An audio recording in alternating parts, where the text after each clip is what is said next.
In terms of हम तब use करते हैं जब हम कहते हैं कि इस चीज में वो अच्छी है और इस चीज में वो नहीं अच्छी है, यानी इस संबंध में वो अच्छी है और इस चीज में वो नहीं अच्छी है या वो नहीं अच्छा है।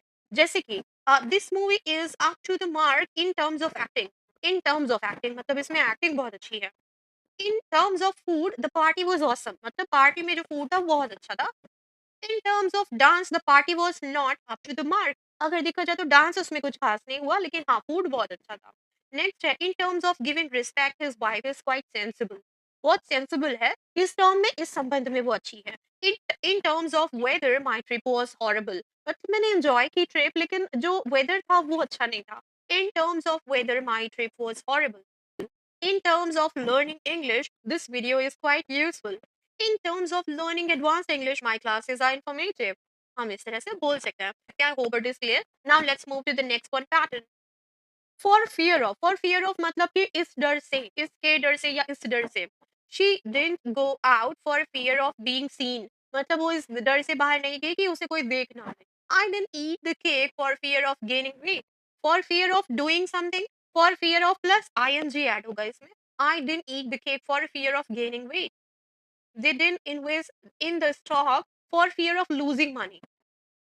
She didn't travel alone for fear of being attacked.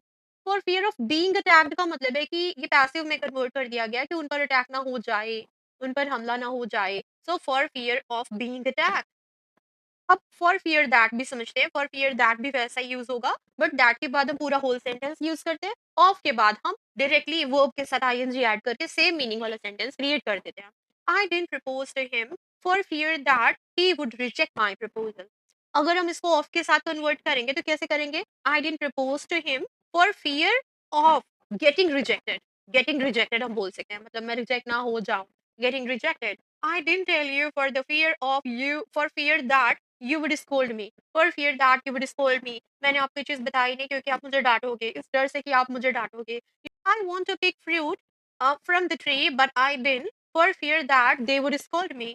Next pattern में एंटर करते हैं। सो एज टू हमारा कौन सी सिचुएशन को कवर करता है? जब हम ये कहना चाहते हैं कि मैं ऐसा करती हूँ जिससे कि मुझे इस चीज के फायदे हो, जिससे कि मैं पहुंच सकूं टाइम पर, जिससे कि मैं ये कर सकूं, तो इस तरह से हम जिससे के लिए सो एज टू को यूज करते हैं।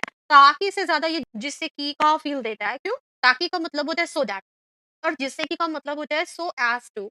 एग्जाम्पल से समझते हैं। वो अच्छे नंबर लाने के लिए मेहनत से पढ़ाई करती थी।